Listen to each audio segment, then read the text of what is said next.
Bismillahirrahmanirrahim. Assalamu alaikum. Class 9, Unit 8, that is Thermal Properties of Matter. And the topic we'll discuss today is heat capacity and specific heat capacity. So, moving forward. Thermal heat capacity.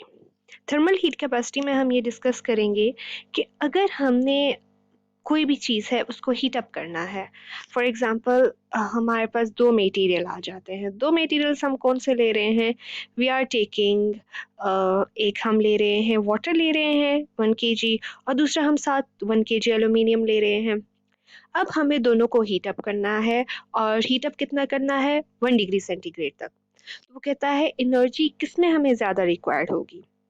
पहले तो हमें ये पता है कि जैसे ही हम किसी सब्सटेंस को हीट एनर्जी देते हैं वो हीट एनर्जी एब्जॉर्ब करता है तो उसके टेम्परेचर राइज हो जाता है। इसी तरह when it get loses the energy, जब उसके पास से एनर्जी जाती है तो वो क्या हो जाता है? टेम्परेचर डिक्रीज हो जाता है। अब हर मटेरियल का अपना लेवल होता है हीट एब्जॉर्प्शन का, ऐसे ही है। तो हमारे पास यहाँ पे दो मटेरियल आ गए, एक आ गया वाटर और एक आ गया एल्यूमिनियम। हमने ये चेक करना है दोनों की कैपेसिटी कितनी है, वो कितनी हीट को एब्जॉर्ब कर सकते हैं। So, as we have learned previously in previous videos, आपने ये देखा होगा कि हमने बात की थी वाटर की, कि हमारे पास water is not a good conductor, water good conductor नहीं है। तो हम देखते हैं कि हमारे पास जब वाटर ने हीट एब्जॉर्ब करनी है तो it will take 4,200 joules of energy. ये कितनी एनर्जी से चाहिए होगी? That is 4,200। जबकि हमारे पास एल्यूमिनियम की जब हम बात करते हैं तो aluminium need only 900 जॉल of energy. तो मीन्स दैट कि अगर हमें दोनों को 1 डिग्री सेंटीग्रेड तक टेम्परेचर देना है तो एक को हमें 4,200 जॉल ऑफ एनर्जी देनी होगी, means a large amount of energy, और दूसरे को हमें कितनी एनर्जी देनी है? 900 जॉल एनर्जी देनी है। नाउ देखा, कहता है water must be supplied with nearly 5 times as much energy as aluminium for rise in same temperature. कि अगर हमने दोनों को टेम्परेचर को 1 डिग्री राइज करना है तो वाटर को हमें 5 times ज़्यादा एनर्जी देनी पड़ेगी। नाउ अब कहता है it is all due to the specific heat capacity. ये सब कुछ क्या है कि हमारे पास हर मटेरियल की अपनी एक स्पेसिफिकेशन होती है, उसका अपना एक लेवल होता है कि उसने कितनी हीट को एब्जॉर्ब करना है या उसका कितना लेवल है हीट एब्जॉर्प्शन का। तो यहाँ पे हमने ये देखा कि water can absorb more heat energy. Water हमारे पास एनर्जी ज़्यादा एब्जॉर्ब करता है तब जाके अपना टेम्परेचर हाई करता है as compare to the aluminium. Now thermal heat capacity बात कहता है the specific heat capacity of a substance is the amount of heat needed to change the temperature of 1 kg of the substance by the 1 degree centigrade. कि अगर हम बात करें heat specific heat capacity की, तो स्पेसिफिक हीट कैपेसिटी क्या है कि हमारे पास it is the amount of energy जो हमें चाहिए होती है जब हम टेम्परेचर को राइज करेंगे 1 डिग्री सेंटीग्रेड और 1 केल्विन। ये डिग्री सेंटीग्रेड में हम लेंगे या फिर केल्विन में लेंगे। कितना हमारे पास वो मटेरियल होगा, मास उसका कितना होगा, that will be 1 kg। And one thing more, जब हम बात करते हैं सिर्फ हीट कैपेसिटी की तो उसके लिए हमारे पास फॉर्मूला होता है। फॉर्मूला क्या होता है? I must write it down. Formula होता है हमारे पास C is equals to C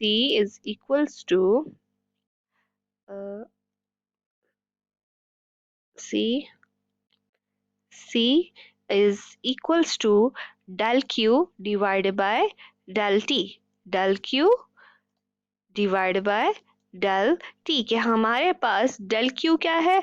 del Q is the amount of heat and that is the temperature। कि हम इतनी हीट देंगे तब जाके हमारे पास इतना टेम्परेचर राइज होगा। अब ये डिपेंड किस पे करता है? लास्ट जो टॉपिक था उसमें हमने पढ़ा था कि हमारे पास जो हीट होती है ये मटेरियल पे डिपेंड करती है। मास हमारे पास कितना होगा, कितना मास हम ले रहे हैं उस पे डिपेंड करता है, और कितना हमारे पास राइज इन टेम्परेचर हमने करवाना है इस चीज पे डिपेंड करता है। ठीक। Now, moving back towards specific heat capacity. हमने कहा specific heat capacity is amount of energy given to the 1 kg or 1 kg of the substance for the rise of 1 degree centigrade. Now, यहाँ पे हमें कुछ चीज़ों की स्पेसिफिक हीट कैपेसिटी दी हुई है, लाइक वाटर। वाटर की हमारे पास है 4181, इसी तरह ऑक्सीजन की है 918 एंड लेड की है 128। ठीक, यहाँ पे हम जो शॉर्ट फॉर्म यूज करेंगे for the specific heat capacity, that is SHC, specific heat capacity. Now यहाँ पे वो कहता है water has a particularly high specific heat capacity making it very useful for storing energy and for the transporting it। कि हमने कहा कि हमने देखा भी कि जब हमने वाटर की बात की तो water need 4190 joule energy to rise the temperature, means that it can absorb so much energy।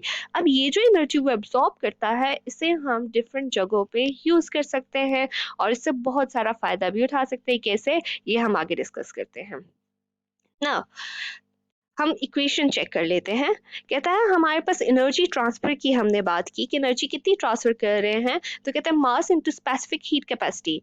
मास आ गया हमारे पास, साथ हमने स्पेसिफिक हीट कैपेसिटी और साथ टेम्परेचर ले लिया। ठीक, अब कहता है where m is the mass in kg। Mass हम किस में ले रहे हैं, kg में ले रहे हैं।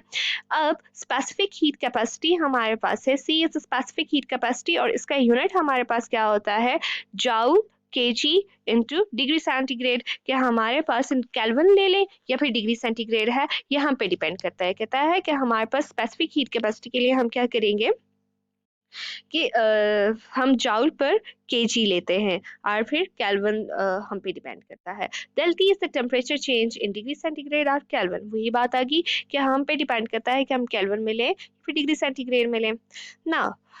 कहता है इस पे डिपेंड करते हुए जो हमने ये मैथमेटिकल फॉर्म पढ़ी, इसको देखते हुए हमने यहाँ पे एक प्रॉब्लम सॉल्व करना है। प्रॉब्लम क्या है, कहता है कि वी हैव एनर्जी, हमें एनर्जी पता चलानी है कि how much energy we need to transfer the temperature of 2 kg। मास हमें दे दिया हुआ कि मास हमारे पास 2 kg आ गया है और वाटर का जो हमने टेम्परेचर बेसिकली है that is 20 degree centigrade to 30 degree cent, हमने 10 डिग्री इसमें लेके आना है चेंज। तो कहता है how will you do it. So you can see कि हमारे पास ये फॉर्मूला एनर्जी ट्रांसफर का जो हमने फॉर्मूला लिया था वो हम यहाँ यूज करेंगे। Energy transfer is equals to mass into specific heat capacity into temperature change. अब देखिए मास हमारे पास कितना है, kg 2 kg, तो हम यहाँ पे 2 लिख दिया। फिर हमारे पास specific heat capacity of water हमने पीछे पढ़ी है कि हमारे पास यहाँ पे आप देखिए here it is specific heat capacity of water 4181, ये रही। अब ये वैल्यू हमने यहाँ पे यूज की। जब हमने यहाँ पे ये वैल्यू यूज की तो उसके साथ टेम्परेचर चेंज की बात हुई। टेम्परेचर कितना चेंज हो रहा है, 30 minus 20, will get the 10।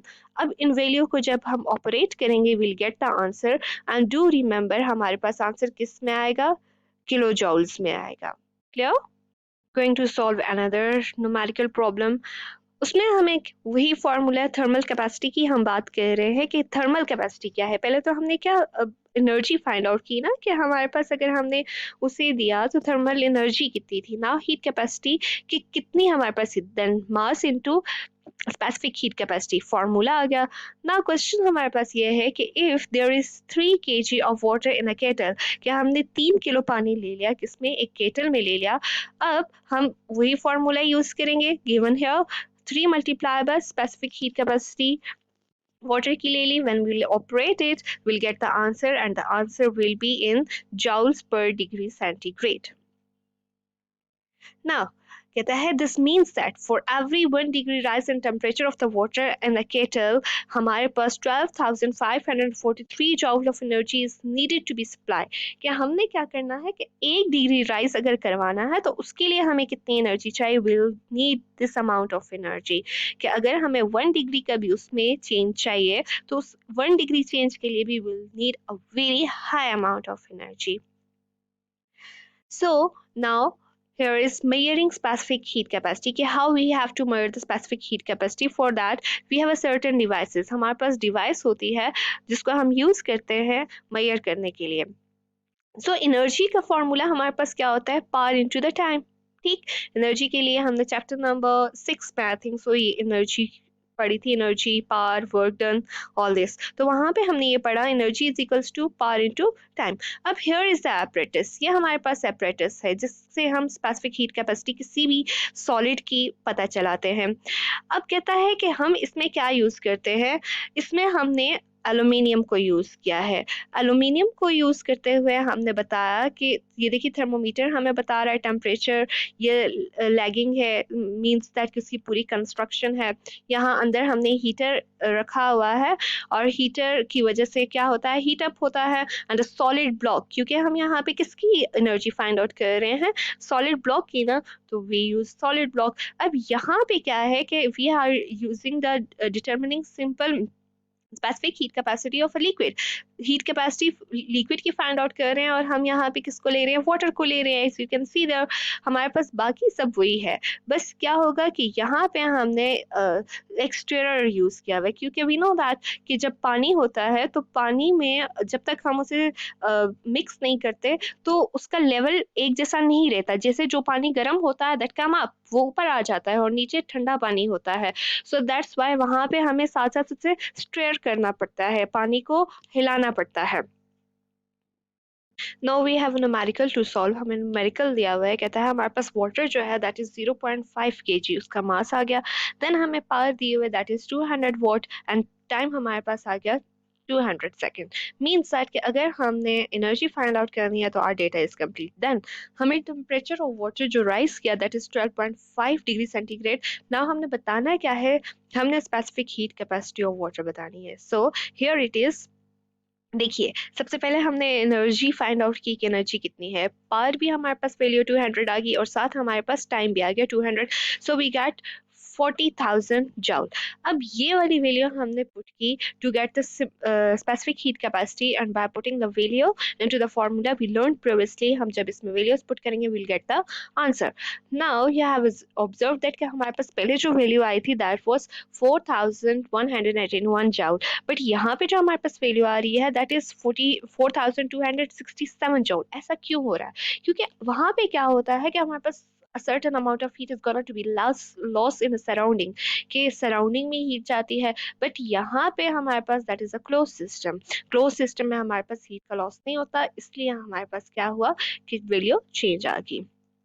Now moving forward, हमारे पास एप्लीकेशन की हमने बात की कि हमारे पास क्या एप्लीकेशन हो सकती हैं स्पेसिफिक हीट कैपेसिटी की वाइल यूजिंग द वाटर। तो यहाँ पे आप देख सकते हो कि हम क्या एक रेडिएटर को ऑन करने के लिए, एक रेडिएटर को मूव ऑन कराने के लिए, वर्किंग के लिए हम वाटर को यूज़ करते हैं।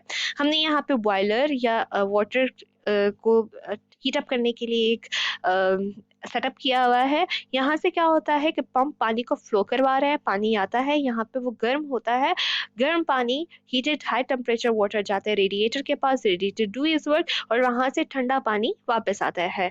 अगेन यहाँ पे पंप है, पंप हमारे पास कूल वाटर लेके जाता है और यहाँ से उसे बॉयलर हीट अप करता है and the process goes on.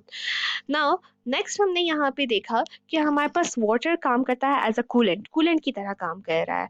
For example गाड़ी का इंजन जब हीट अप हो जाता है तो वी यूज द वाटर, हम वाटर यूज करते हैं कि वहां से अनवांटेड हीट हमारे पास वो कैरी करे and make the engine or radiated cool down.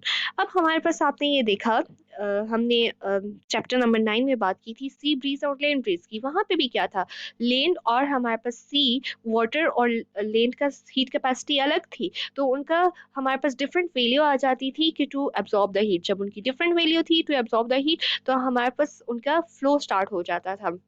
अगर दिन का टाइम है तो लैंड ब्रीजेस स्टार्ट हो जाते थे, जमीन से हमारे पास गर्म हवाएं उठती थी, they move toward the sea, और सी से हमारे पास cold air towards the land. इसी तरह रात के टाइम हमारे पास सी ब्रीजेस होते थे। Now that was all about today's lecture. I hope that it will be clear. Thank you. Allah Hafiz.